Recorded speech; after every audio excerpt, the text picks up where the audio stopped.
And what I'm going to say next is crucial to a good application.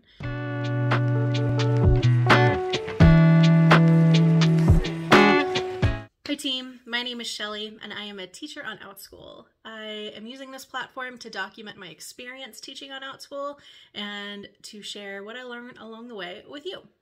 If you're unfamiliar with Outschool, it's an online platform that connects independent teachers with learners between the ages of 3 and 18. Kids in that age group can take all kinds of classes, including academic classes and interest-based classes. If you haven't signed up for Outschool and you have some kids who might be interested, there's a link in my description to my profile that if you follow that link and sign up, you'll receive a $20 credit for your first Outschool class. So I mentioned in my last video that I got accepted in about 20 minutes after submitting my application materials. So I thought I would make a video explaining exactly what I did in my application process and why I think I got accepted so quickly. So there are two parts to the Outschool application process. There's a written portion and then a recorded sample class. But before we go through those, I would really appreciate it if you subscribed to my channel for more Outschool teacher content. I'm trying to post videos at least once a week with things that are actually relevant and interesting and useful for Outschool teachers. All right, let's dive into the application. Okay, so let's walk through the application process on the Outschool website. The first thing you're going to do is this Outschool 101. This is a mandatory training. It's very short, very brief, but it has a lot of really important information. So don't just skim through it. Don't just speed through it. Take time to really read everything. And then after you finish Outschool 101, you're going to go through the actual application. So there are two parts to this application. There's a written portion where you answer some questions, and then there is a sample video that you're going to upload. Let's start with the written portion with this step 2. So it's just, you're going to fill out some contact information, and then these 2 questions are very important. List all of the experience you have teaching or working with youth, whether as a professional or volunteer in your personal life.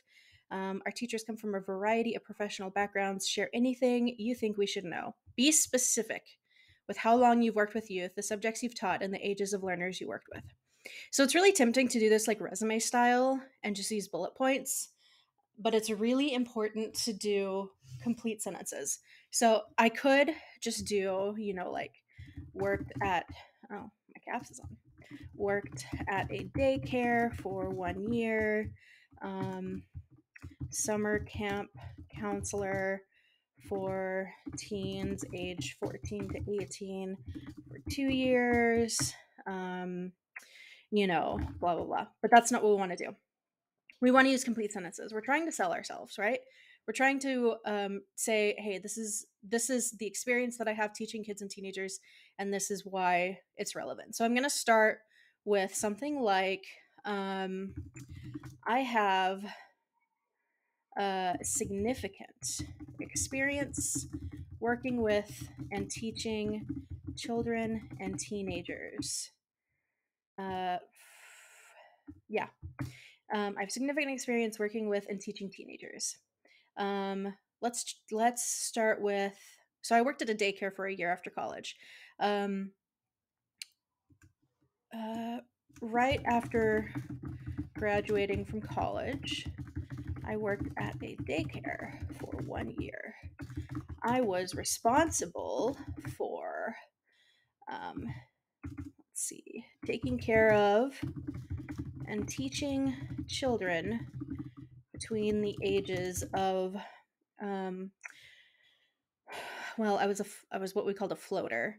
So I started with 6 weeks to 6 years.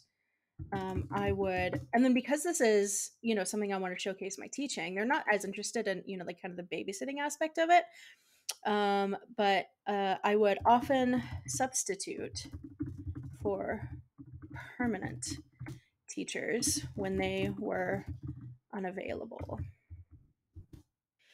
Okay, so that's my daycare experience. And then I can also talk about, I also worked as a summer camp counselor for teenagers ages 14 to 18 for 2 summers. So you're just going to go through all of your experience. So I could talk about my time with VAP Kid. I could talk about some volunteer stuff that I've done through my church, teaching kids, taking care of kids. And then you want to kind of end with a closer. So just like we started with this first sentence as kind of an opener, we want to end with a closer. So I could say something like, so I've done, all of my experience. I could say something like, based on my experience with youth of all ages, I'm confident in my ability to teach what I'm passionate about to any age group. Yeah, so that's how you'd want to answer that. So use complete sentences, really sell yourself, right? This is your elevator pitch. Yeah, I feel like that would be that's a good approach. So this next question, please list any academic degrees, teaching credentials, professional training, or other relevant professional certifications you hold. So again, this could be really easy to be like BA Philosophy 2012, MPA 2016, blah, blah, blah.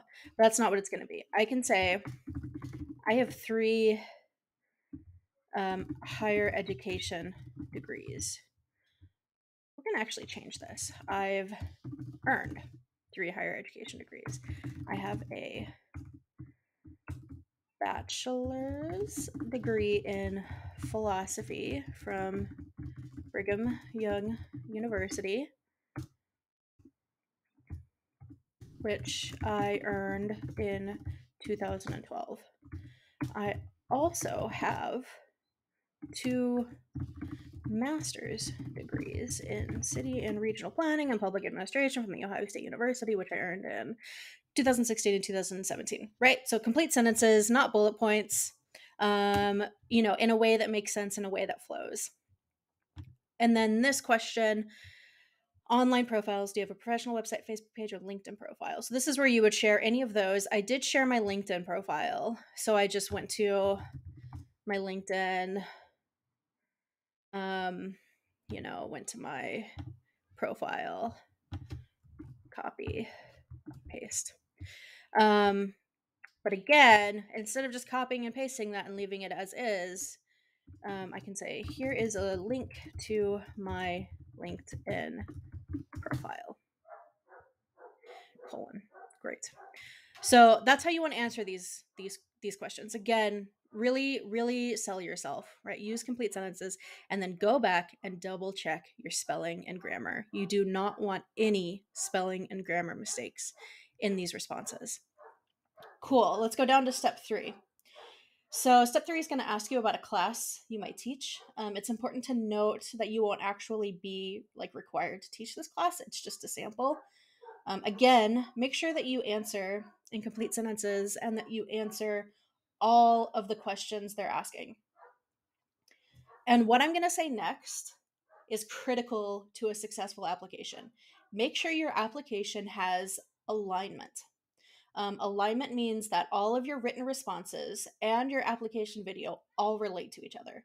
So it wouldn't make sense to say that you have a degree in city planning, say that you're passionate about teaching math, and then write a description for a science class, right? You want everything to flow together. Also, make sure that you read this sample class listings for new teachers page. You really want to read this to get a good understanding of good class descriptions for different types of classes, whether it's a one-time, a multi-week, a flex class, an ongoing class. You really want to make sure that you get a good sense of what it is they're looking for. Great. So again, this here. So let's say, so I put up here, that I have a master's degree in city and regional planning. So let's say here that I'm going to talk about, I'm passionate about teaching. So it says, what topics are you passionate about teaching? I am passionate about teaching social studies classes, specifically on city planning and general civics. What ages of learners do you want to work with? I am interested in teaching ages 10 to 18. That's my favorite age group to teach. And then what experience do you have in those subject areas? So again, you would just answer this question. Complete sentences, perfect spelling, perfect grammar. Make sure you answer exactly what they are asking about. If you don't know, if you can't think of a good class topic, check out this, the parent topic requests and searches. They update this, I think, once a week. Oh, it's cute, boba tea. Somebody wants a class on boba. Oh, somebody wants a class on guinea pigs. Mentorship and confidence building. That sounds awesome. Chess camp. That sounds awesome. SpaceX Starship history. Man, there's some like cool class requests here. Yeah, so if you need some help figuring out a class to teach, then check out that link, that recent topic requests here. And then you're going to write your class description. So you should write the description as though it is for prospective families, include information about what you will teach, how you will teach it, and what learners should expect from class time. And again, the field is only for their team and will not be published on the site, and it should be at least a paragraph long. So my recommendation, again, check out the sample class listings for new teachers. My recommendation is to do either a multi-week class or a one-time class. I think those are the easiest class descriptions to write. So this one-time class and this short-term class. Take a look at those and think about how you would write a description for a class that's that length. I think those are the most straightforward and the easiest descriptions to write. And again, use full sentences. Make sure that you are addressing everything that they're asking about. So information about what you will teach, how you will teach it, and what learners should expect from class time. And every single one of my class descriptions, I always include the sentence, learners will leave this class with. So what are they going to leave with? A greater understanding about something, a project they've completed, something that they can use in their real life, knowledge about some skill that you know that they're needing to work on. I always include that because that's your value proposition, right? What learners are going to leave the class with, what value you're going to bring to their education. Okay, so that's the written portion. Again, once you've answered all of the written portion, go back and proofread. I cannot stress this enough. You're applying to be a teacher. Your spelling and your grammar in these questions needs to be perfect. Okay, so step 4.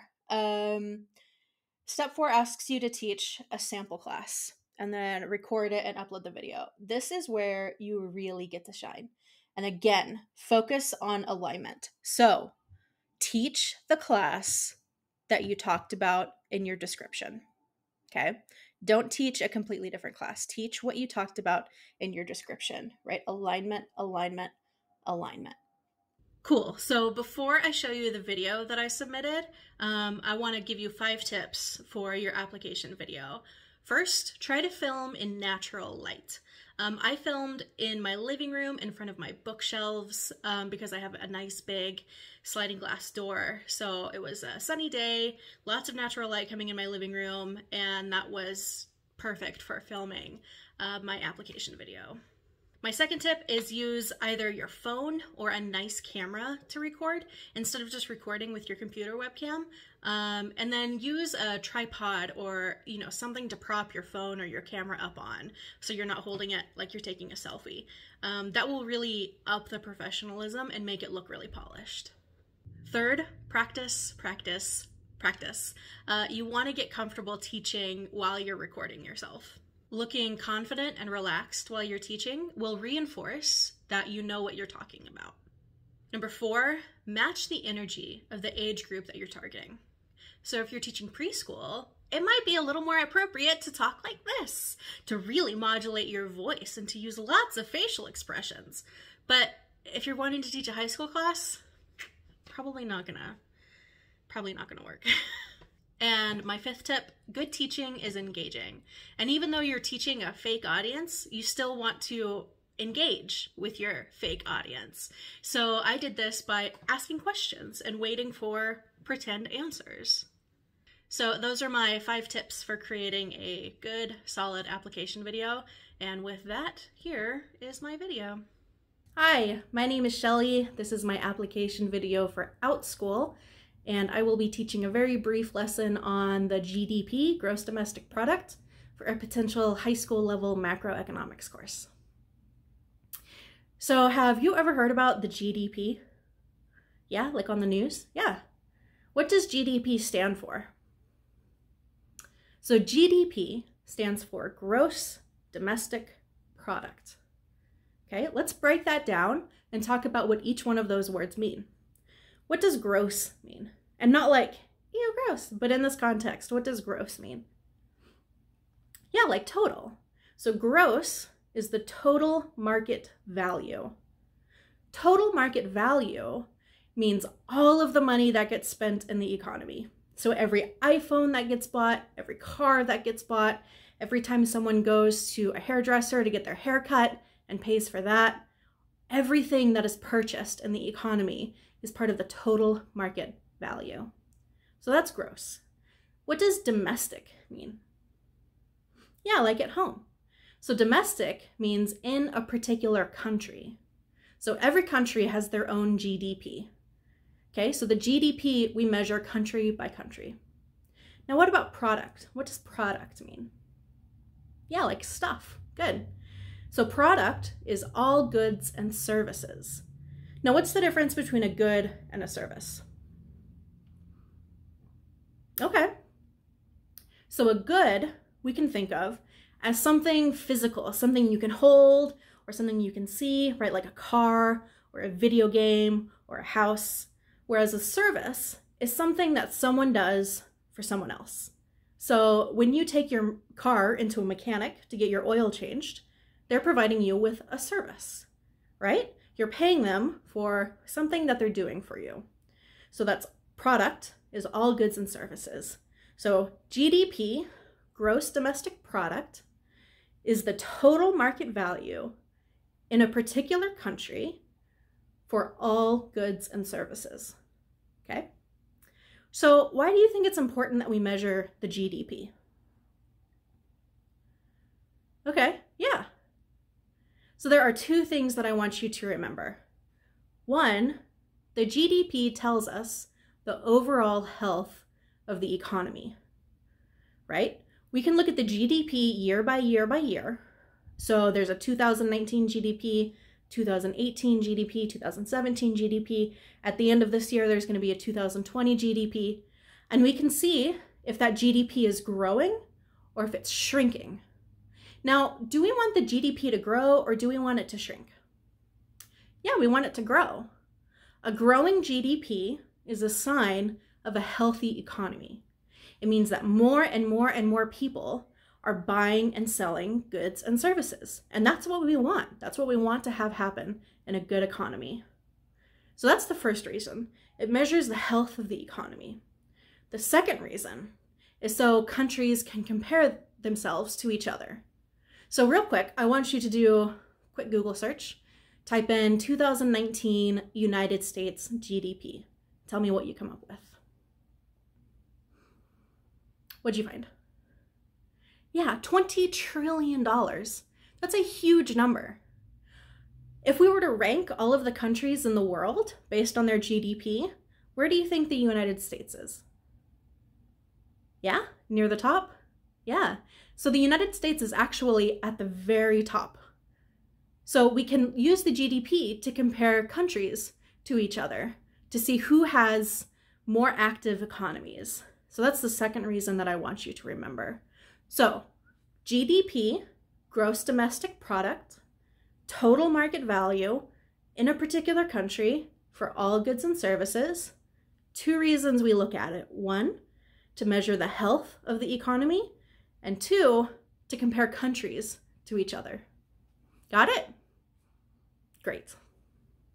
If you have any other questions about the application process, drop them in the comments and I will answer them. Or I'll point you to the resources that can answer them.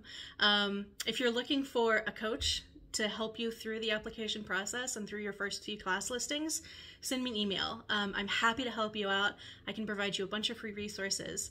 My email is shelleyonoutSchool@gmail.com. See you guys.